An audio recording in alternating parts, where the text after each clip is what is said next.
This has taken me the better part of a month to work up the courage to tell the tales I have experienced. I've bounced around some, lurked here, and shared other stories from my past. But these, well, they were always off limits. It wasn't that I didn't want to tell them, but rather a fear that men in white coats will suddenly take me away to a nice padded cell. Thing is, from what I know, well, I'm not the only one that's had strange happenings in their time with the service. So first things first, you're probably wondering what a sidewinder is. Officially, we're members of a rather elite group of search and rescue officers who specialize in desert searches. Note that I said searches and not rescue. Each and every one of us, collectively called sidewinders, from our ability to survive in the most hostile desert conditions, are trained in everything from tracking and first aid to survival and recovery. Typically, they only call us in on the worst cases. Someone goes missing in one of the many desert areas in the West, and after the massive search fails, we go in to recover the body or bodies. Truth be known, we don't usually find bodies, just bones or a few identifying items. We're also rather unique among SNR, since we tend to work alone. There's always a lot of desert to cover, and it's just more cost-effective to send in one. Maybe 2 sidewinders in to track missing persons. In my time, I've recovered something around 50 people and only rescued 1. The desert is a rather harsh place, but that kind of goes without saying. In training, they teach us that after 3 days in the desert, the chances of a person surviving drops exponentially. After 5 days, there's no hope and it becomes a recovery. Granted, that's when you're not talking about a missing sidewinder. I remember during training, our training officer related a story about one sidewinder who had gone missing during a recovery. Almost a month later, that guy wandered into a Park Service office. He was skin and bones but alive. The service had long given up on him, and his family had largely moved on. Yet here this guy was, a walking bag of bones coming out of a hell that you can't imagine. All told, the guy had walked almost 300 miles from where he started out to where he ended. Dude's still with the service too, in case you wondered. I won't go into detail about the training, but suffice it to say that it's the hardest training you'll ever experience. 200 SNR guys sign up for the training every year, and typically only 2 or 3 actually survive the process. Most simply decide that they can't do it, though there are other reasons they drop out. The doors always seem to claim one. Every training rotation. Doors. If you had told me 3 years ago that a simple door would be the object of terror, I would have laughed in your face. They're probably the strangest thing you'll in the high desert. Middle of nowhere.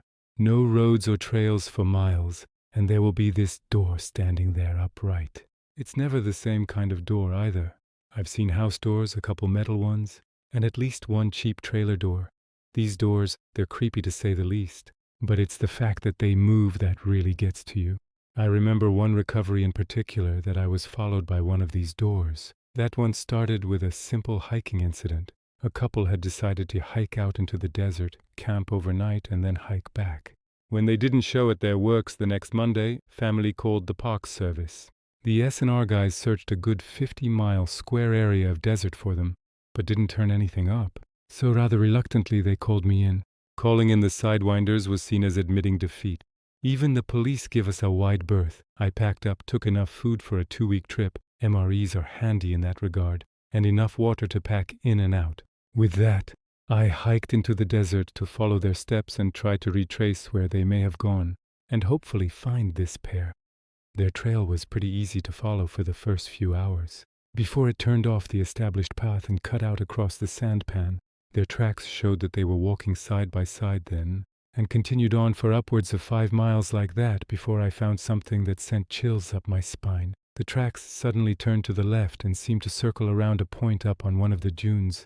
There was no reason for them to do that, though. At least nothing visible. From then on, the path continued back down and headed almost directly away from that spot. The tracks continued on before coming to a stop in the lee of a dune.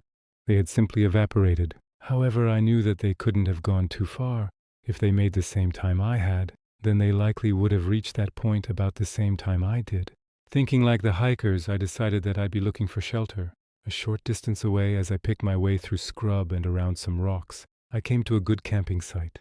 Located in the shade of a large rock wall, with a nice overhang, I spread out my bedroll and then set to getting something to eat. I think it was then that I first noticed the door. Now you need to keep in mind, By that point, I'd stumbled over several of those before. This one seemed different, though. It was located a short distance away, just down from where I sat. I knew well enough to steer clear of them, as they were bad news, but I have to admit I was curious. I suppose that's what prompted me to become a sidewinder in the first place. Looking at things in retrospect. Curiosity. Going where no living man or woman has gone, and exploring what lay out there. The door was this large house front door, painted a bright red, so bright that it seemed to shine in the waning light. It stood there like the house it once occupied had long since fallen down, and this chunk of wood had somehow managed to stay standing. Lifting my glass of water to it, I gave a light nod, as if saying to it, "Yes, I know you're there." I then ate and went to sleep. I rose with the dawn, packed up and kicked out my fire before heading on further.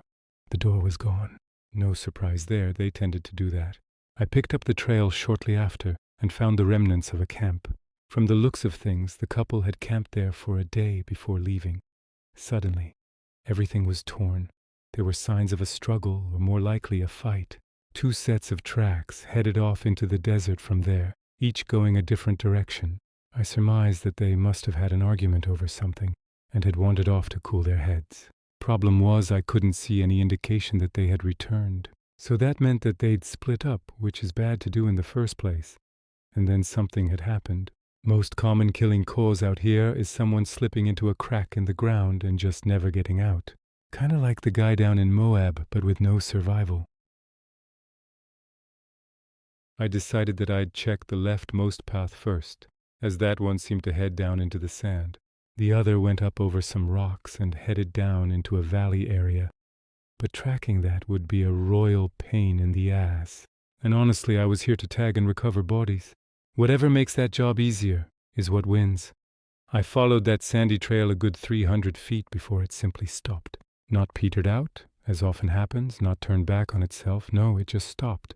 Mid-step no less.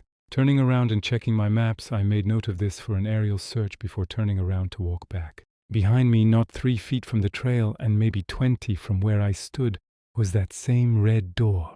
I stopped in my tracks there, pausing for a long time. Chills ran up my spine and I broke out in a cold sweat. I probably stood there a good 10 minutes before I mustered up the courage to walk back the way I had came. I didn't even shoot a glance at the door then, opting to ignore it from that point forward.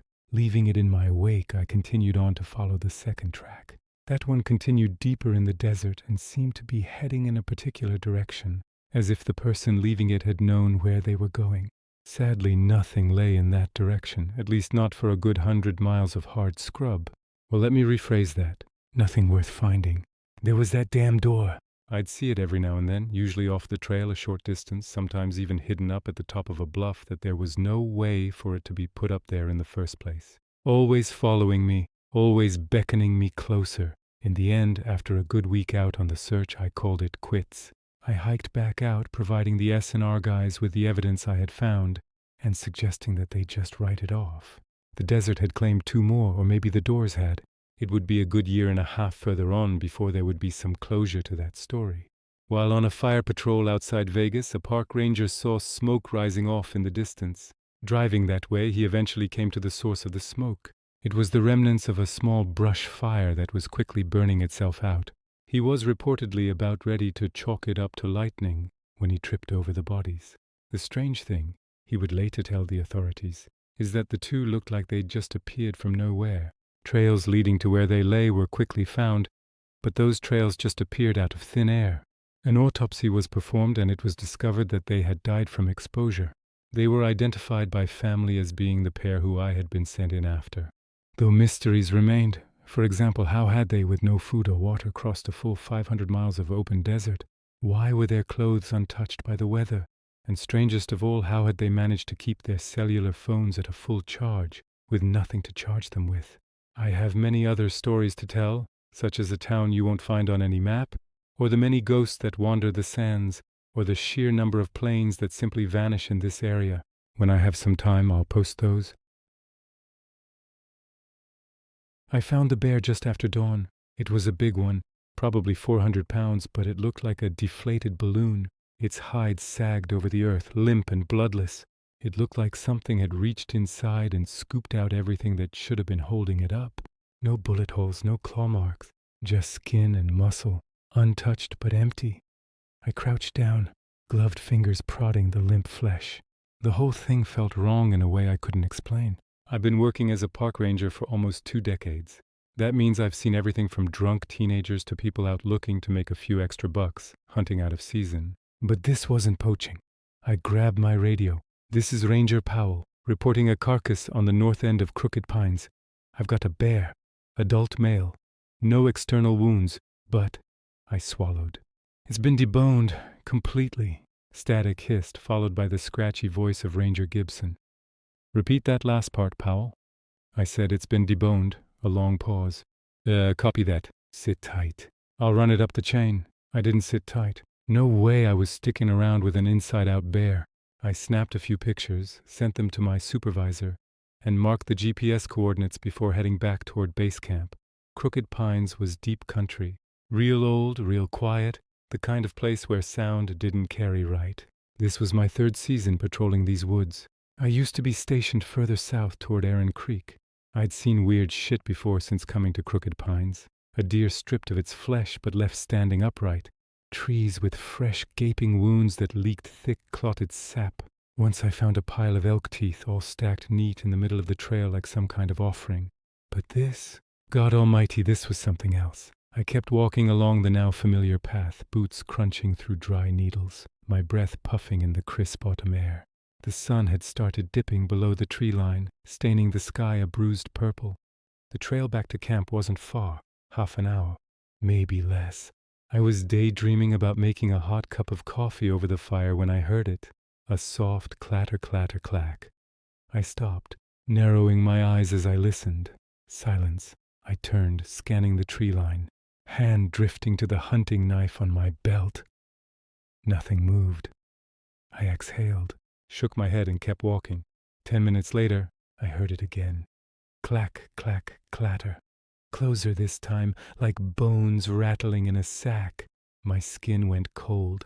I'd heard twigs snap, leaves rustle, the sharp crack of branches breaking under something big. But this wasn't that. This was more rhythmic. It almost sounded musical in a haunting kind of way. I picked up the pace, heart hammering in my chest. The sound stayed with me. There was no doubts about it. Something was following me. The trees grew denser, shadows stretching long over the path. I reached for my flashlight, thumb flicking the switch, and as that bright burst of false light came into being, I saw it, a shape moving between the trees, just at the edge of the fading light, tall and spindly. Made entirely out of bones, I couldn't tell how many. Dozens, hundreds? The off-white marrow was twisting, shifting, clicking and clacking together like some grotesque puzzle. A human ribcage formed its chest, an elk's skull perched where a head should be. A bear's massive spine curved along its back, vertebrae flexing with each step. Stray pieces dangled from its limbs. Deer femurs, wolf jaws, a collection of finger bones threaded together like beads. And it was walking toward me. I stumbled back, breath coming short. The flashlight beam wavered, casting jagged shadows as the thing took another step. Click, clatter. It raised one long, gnarled limb, part human arm, part something animal, toward me. I bolted. Branches whipped my face. My pack bounced hard against my shoulders. I could hear it behind me. Faster now, the bone rattle shifting into a horrible scraping sound, like something dry and hollow dragging itself through the dirt. The base camp solar-powered dusk-to-dawn lights were close. I could see them flickering between the trees as the dark creeped in around me. Then, crack, pain. White hot and searing. Lacing straight up my left arm, I screamed, tumbling forward onto my knees. My hand, my fucking hand, it was empty. The skin still there. The muscle. The tendons. There was no blood, no wound, but the bones were gone. My fingers curled inward like deflated balloons, limp and useless. I could feel the absence. A terrible gnawing emptiness that went all the way down to my wrist. I turned, gasping, and saw the thing crouched low just feet away. My bones, my own fucking bones, dangled from its outstretched hand. The metacarpal still threaded together in a ghostly echo of my grip. It tilted its elk skull, as if considering me. Then it took my bones and placed them into its own arm. almost reverent, like a thief slotting stolen treasure into place. After that, I don't know what happened, honestly. I don't remember getting to camp. I don't remember getting into my tent, but I do remember the sound outside, a slow, deliberate clatter-clack, bones settling into bones, building something new. That happened a month ago now. The doctors can't explain it. The missing bones, I mean. I told them that I just woke up that way. Didn't think they would believe the rest of my story. Crooked Pines is a big place. It's a weird place. If you go there, hiking, camping, working, you should know that ahead of time. You should know you might end up losing something more important than just the bones in your hand. I am writing this from a hospital waiting room with my hands wrapped like I tried to catch barbed wire on instinct. I went camping last weekend at a state park outside my town. That is what the reservation email said. Loop C, I still have the receipt.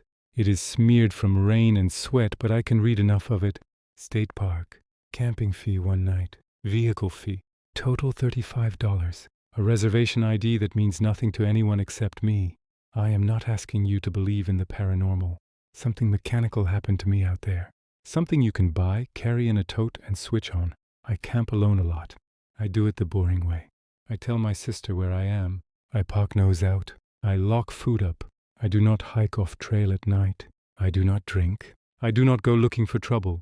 This time I wanted one. Quiet night and a morning coffee that tastes like smoke. I got there around 4:40 p.m. The ranger in the booth tore my printed slip and gave me the usual talk about quiet hours and not leaving coolers unattended. The entrance sign had a changeable letterboard under it. Fire danger was moderate. No moving firewood. Quiet hours 10 p.m. to 6 a.m. The park was half full. Families in big SUVs. A couple with a rooftop tent. A group of teenagers arguing over a Bluetooth speaker that kept cutting out when they walked too far from it. Loop C sat deeper in the pines. The road was dirt and washboarded. My spot was on the outer edge. Not the best view, but private. Picnic table, fire ring. One of those steel bear boxes bolted into a slab of concrete. The kind that squeals when you open it. The first thing that felt off was the posts. There were 4 skinny fiberglass stakes around my site, about waist height, with bright orange reflective tape on the tops, like survey markers. They were spaced in a loose square that did not match a normal campsite boundary. Each stake had a black zip tie near the top, cinched tight around nothing. I stood there longer than I want to admit, staring at them with my hands on my hips like that would solve anything. I told myself it was maintenance. Hazard tree marking. Utility work. Something. I set up my tent, a little 2-person backpacking tent. I parked nose out. I put my cooler in the bear box. Here is the stupid human mistake I keep replaying. I did not latch the bear box the first time. I closed it. I heard the heavy door thunk. I walked away thinking it was secure. 10 minutes later I walked back and realized the latch was still open by half an inch, the way it sits when you do not pull it down and lock it. I muttered at myself, fixed it, and moved on. Around 6:10 I walked to the restroom building to wash up. The building was painted that tired park bathroom green, and it smelled like damp concrete and lemon cleaner that never quite wins. On the way back I passed a bigger site where a dad was pounding stakes into the ground with the flat side of a hatchet. He nodded at me and said the bugs were insane. I agreed even.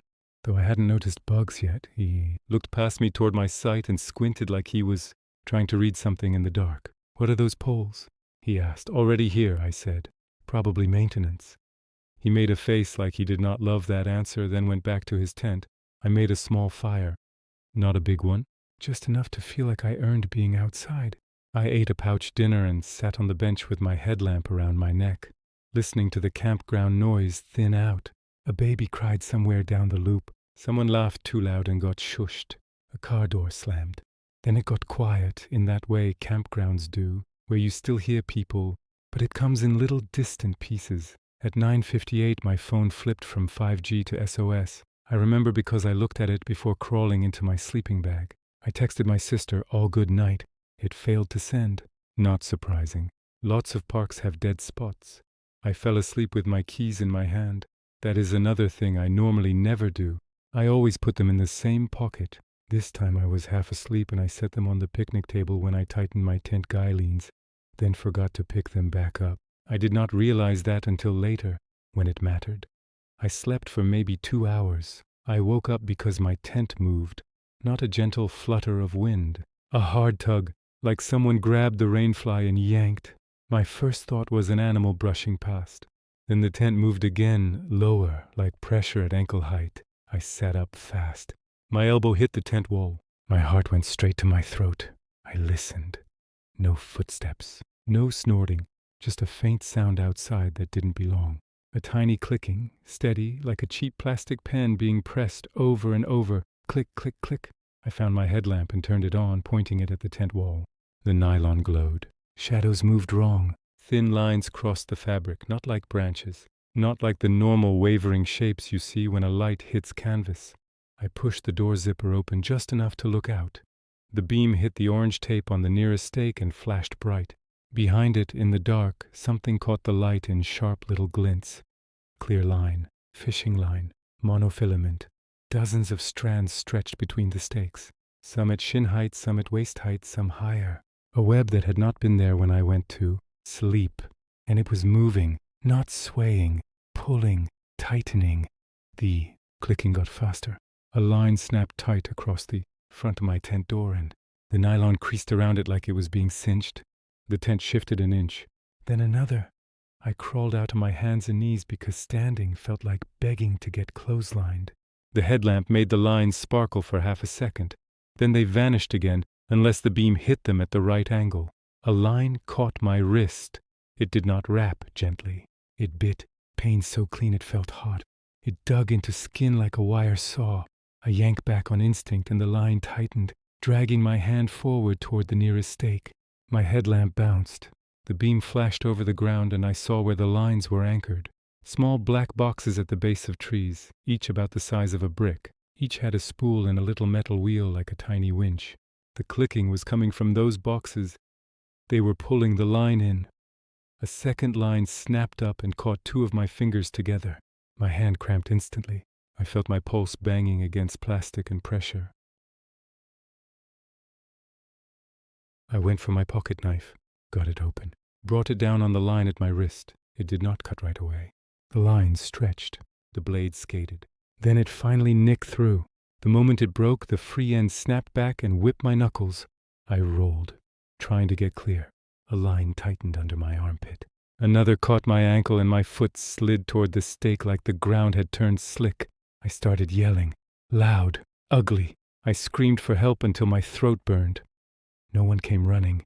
Either nobody heard, or nobody wanted to charge into a campsite full of invisible line. Then I heard something new, not clicking, a soft electronic chirp, like a key fob, followed by a longer tone. One of the winch boxes changed pitch. It went from click to a smooth high whine for half a second. The line on my wrist tightened again, and I understood what it was doing. This wasn't just a web. It was a net that was closing around me. I crawled toward the nearest box, cutting lines as I went. Each cut line snapped back, stinging, sometimes catching my clothes. The knife handle got slick with blood. My wrist burned in a clean groove where the line had opened it. I reached the nearest box. It was strapped to the trunk with a ratchet strap. A thick battery pack sat beside it, wired in. On top was a small antenna, like a cheap handheld radio. The line ran through a metal guide and onto a spool. I drove the knife down and cut as close to the spool as I could. The motor protested. The line went slack for a breath. Then the spool reversed and yanked the slack back. The line tightened around my cuff again. Harder, like the system corrected itself. Something in the trees flashed to my left. A red dot. Low, moving. My headlamp caught a shape behind a trunk. Someone using the trees, keeping distance. A hand raised. I saw the rectangle of a phone or a remote. The red dot moved again and settled on my torso. Steady, like it was aimed on purpose. My stomach turned cold. Not because of the dot, because of what it meant. This was for me. I grabbed the battery cable and ripped it out of the box. The clicking stopped. The line around my leg went slack so suddenly. I almost fell backward. For half a second it was quiet, except for my breathing and the soft snap of the fire dying. Down in the ring. Then another clicking started farther away. Another box. Back up. The lines began tightening again, slower but still tightening. The person in the trees shifted. Leaves crushed under a careful step. I did not wait. I crawled out of the tightening net, cutting and dragging, getting snagged, freeing myself in inches. My shorts tore. My skin caught line and I felt it burn new grooves across my thigh and forearm. My headlamp bounced, turning the trees into quick flashes. I got to my car and reached for my keys. Nothing. My pocket was empty. My brain did this blank, stupid pause like it tried to deny reality for a second. Then it hit me. Picnic table, the clicking sped up again. The net tightened again. I could feel it starting to catch my waist. I turned my headlamp toward the picnic table and saw them glinting there like a cruel joke. Right where I left them. I crawled to the table, grabbed them, and my wrist screamed when the line shifted against the cut. I got back to the car, hit unlock and yanked the door open. A line snapped tight across my waist as I tried to get in. It caught on my belt and pulled me back hard enough that my head clipped the door frame. I screamed and cut at it. The knife finally sliced through. The tension snapped back into the trees. I fell into the seat, slammed the door, and locked it. Lines slapped the outside of the car. I heard them ping against the metal like cables flicking a drum. In my headlight beam, I saw the stakes again, and my stomach dropped even more. There were more than 4 extra stakes beyond the campsite boundary, closer to the road, hidden in brush. The web reached toward the road like it expected me to run. I started the car and threw it into reverse. The tires spun on dirt. The car lurched and I felt a jolt, like I hit something soft but strong. The hood dipped. The lines stretched. For a second I thought the car would be held in place. Then the lines snapped. The sound was sharp, multiplied. Whip cracks. The hood shook. Something slapped the windshield and left a wet streak. I reversed hard, then swung forward, aiming for the main road out of the loop. In my mirror, between trunks, I saw the person move, a silhouette closer now. Reflective tape on their sleeves, orange like the stakes. They stepped toward my car and raised a hand, not waving, pointing. My headlights swept the ground, and for a second I saw what they'd been standing near. A plastic tote half buried in needles. Lid cracked open, full of coiled clear line and more black boxes. Supplies. I hit the gas. On the way out, I laid on the horn until it sounded wrong. I wanted lights to come on. I wanted witnesses. Some did. Porch lights snapped on. A man stepped onto the road in socks, hands up like he did not know whether to stop me or ask what was wrong. I did not stop. I drove straight to the entrance booth. It was closed, dark, but there was an emergency phone box by the gate. A small sign above it said to lift the receiver for emergencies and not to use it for reservations. My hands shook so badly I dropped the receiver once. I told the dispatcher someone had set wire traps in my campsite and there were motors pulling them tight. I kept saying wire because fishing line sounded too stupid for what it had done. A sheriff's deputy arrived first, then a ranger in a separate vehicle. They took one look at my wrists and legs and told me to sit. They drove back to Loop C with lights on. I didn't go with them. I couldn't make myself. I sat under a buzzing light and watched moths slam into the plastic cover while my blood dripped onto the concrete. I remember thinking very clearly that the drip was too slow to be real, like my brain was watching it in someone else's body. When the ranger came back, his face looked different, like he'd aged 10 years on the drive. He did not tell me it was nothing. He did not tell me I imagined it. He said, "We found it. They found the stakes. They found the lines. They found multiple winch boxes still strapped to trees, still working, still pulling line even after I'd ripped one battery loose. They found the tote. They did not find the person. At the hospital they irrigated the cuts. They picked clear fragments out of my skin with tweezers. They gave me a tetanus shot. The doctor asked if I'd been attacked. I told him yes. He asked by what. I told him, a system. 2 days later I drove past that state park on my way to work just to prove to myself it existed. The sign is still there. The entrance still looks friendly. The little tourist board still advertises it like a peaceful place to unwind. Loop C is closed now. There is new signage zip-tied to the permanent posts. Bright yellow, temporary. It says the area is closed due to utility work and not to enter Loop C.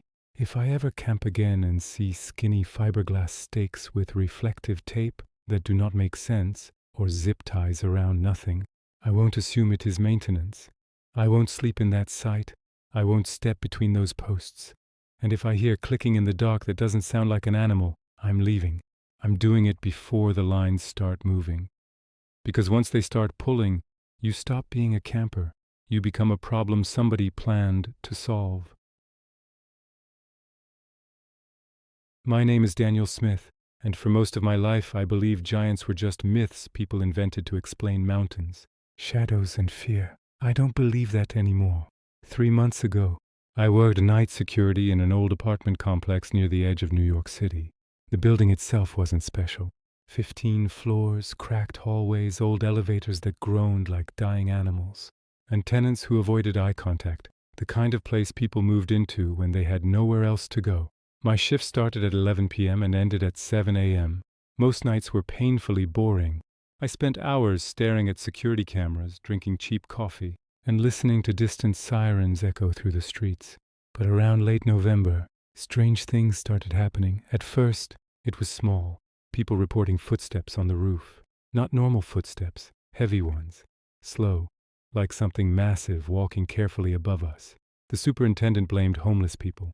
The tenants blamed construction nearby. I blamed old pipes and lack of sleep until I checked the cameras.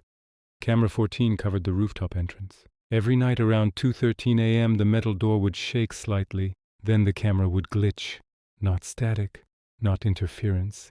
The image stretched vertically for half a second, like the camera itself was trying to look upward at something impossibly tall. Then, it returned to normal. Every single night I started reviewing old footage. The same thing had been happening for weeks. No one noticed, because nobody actually watched the recordings except me. Then came the night I saw it. Snow was falling heavily outside. The streets below looked empty and silver beneath the streetlights. I was half asleep at my desk when the power flickered. 1 second, 2 seconds, 3. The monitors came back online one by one. Lobby, hallway, laundry room, parking garage. Then, rooftop access. I froze. Someone was standing in front of the camera. At least, I thought it was someone. The thing was too tall for the frame.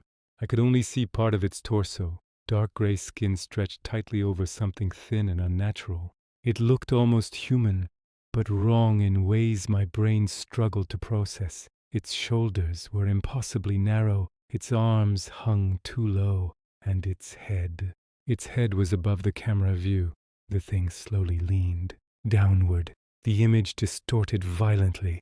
Then I saw its face, huge black eyes. No mouth, no nose, just pale skin pulled tightly over a skull that looked unfinished. I nearly fell backward from my chair. The camera died. Immediately after, I remember sitting there unable to breathe. My first thought wasn't monster, it was worse. My first thought was, how tall is that thing? The next morning I went to the roof with another guard named Marcus. There was fresh snow everywhere, and footprints. Massive footprints, each one nearly 4 feet long. They crossed the rooftop and stopped near the edge of the building. Marcus laughed nervously and said somebody was playing a prank. Then we looked over the edge. 15 floors down, in the alley below, there were no tracks leading away. Nothing. As if the thing had simply stepped across the rooftops of New York. That should have been enough for me to quit, but curiosity is a dangerous disease. Over the next few nights, I began noticing things across the city. Shapes standing between skyscrapers far away, massive. Silhouettes moving behind fog. People suddenly stopping mid-conversation to stare upward for no reason, then pretending nothing happened. One night around 3 a.m., I saw something that changed me forever.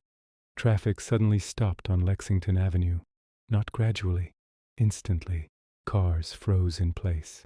Drivers stepped out slowly, all looking in the same direction. Nobody screamed. Nobody panicked. They just stared. I followed their gaze. At first I saw nothing. Then the clouds moved, and I realized part of the darkness between two buildings wasn't darkness. It was a leg.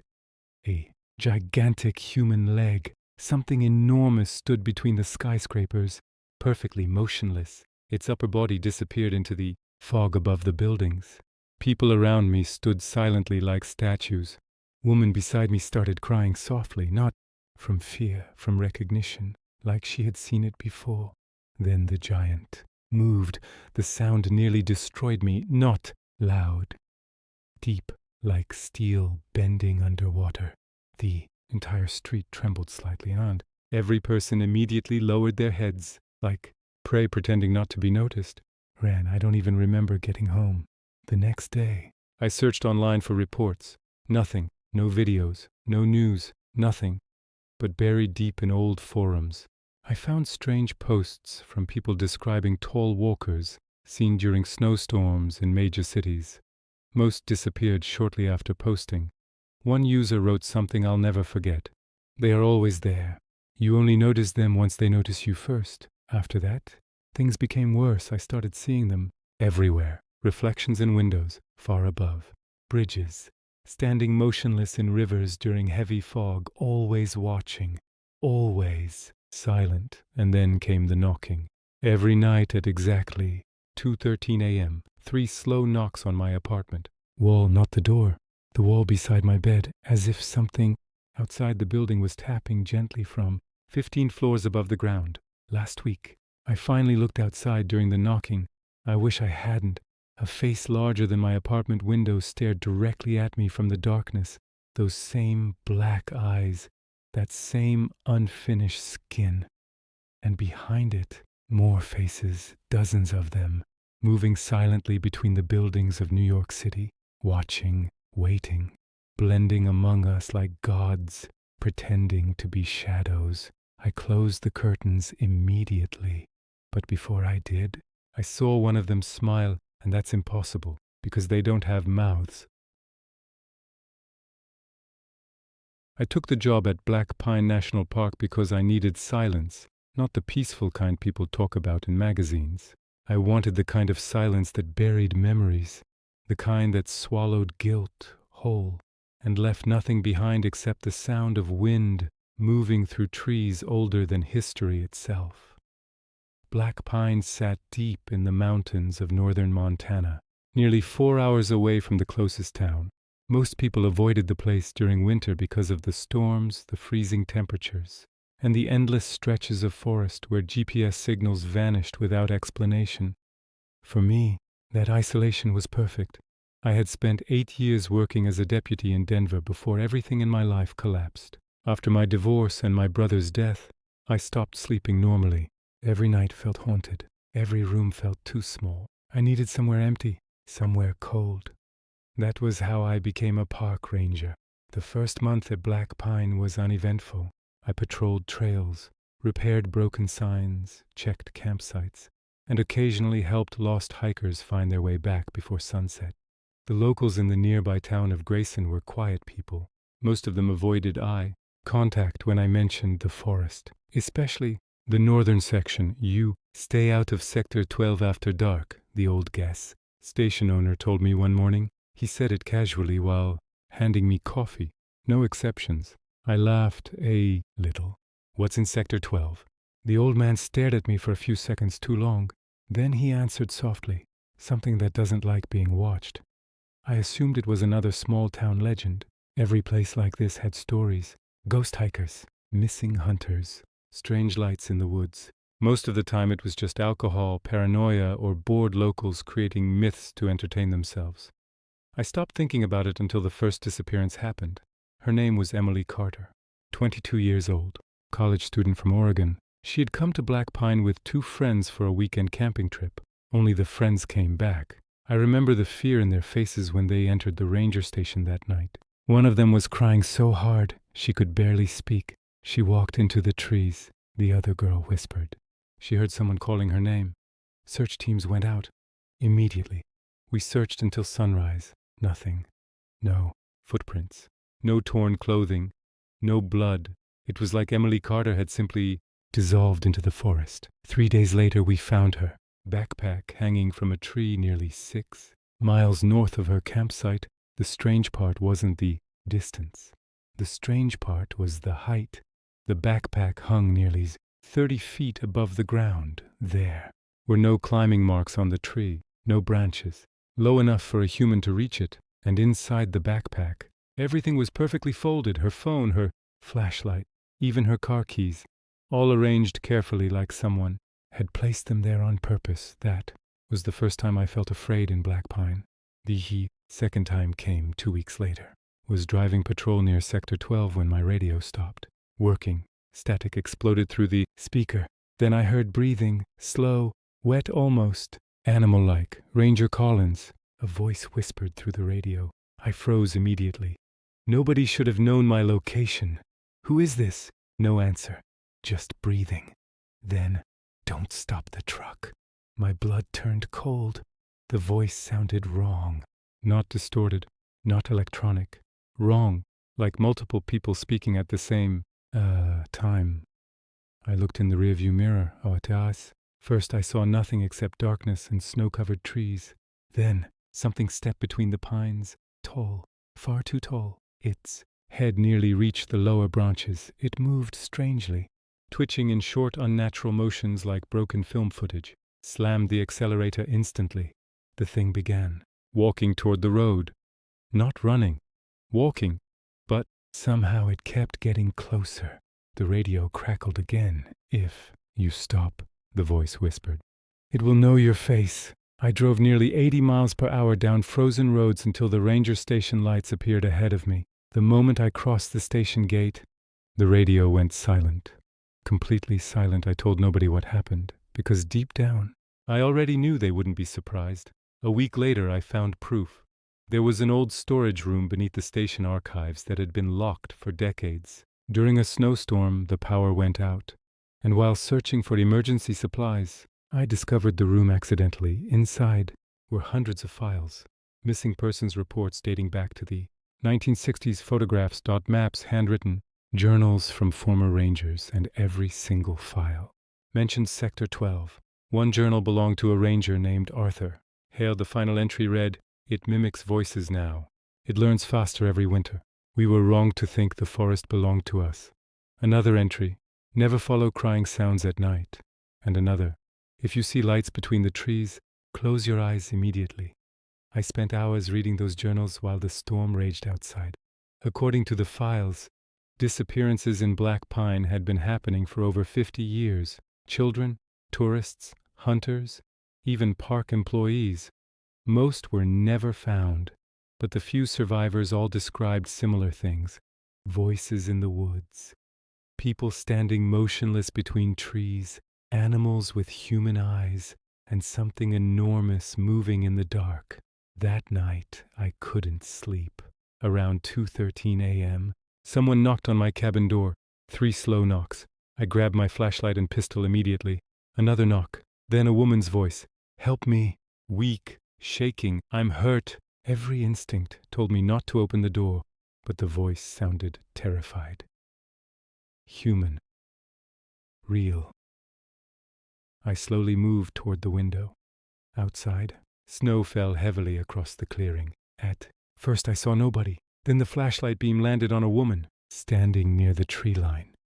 Barefoot, wearing a thin white dress despite the freezing temperature. Her head tilted slightly to one side. She wasn't moving. "Please," she whispered. "I noticed something."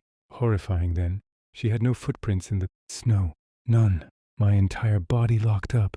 The woman smiled slowly, too slowly.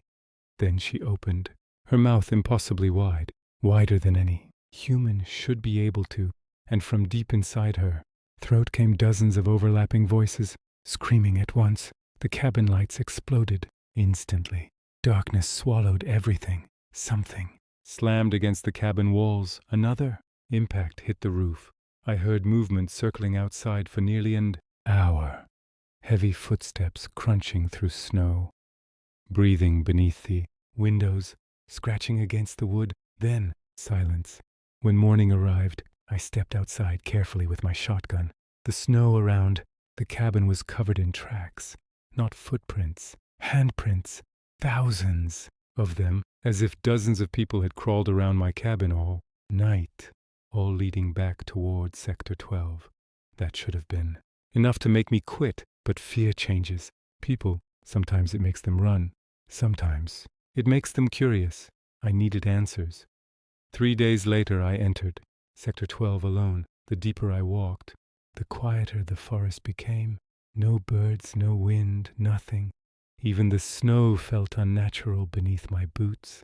After nearly 2 hours of hiking, I found something hidden between the trees. Staircase. Old stone steps descending into the earth. No markings, no signs, just stairs disappearing underground. Every survival instinct screamed at me to leave. Instead, I went down. The tunnel beneath the forest smelled wet and rotten.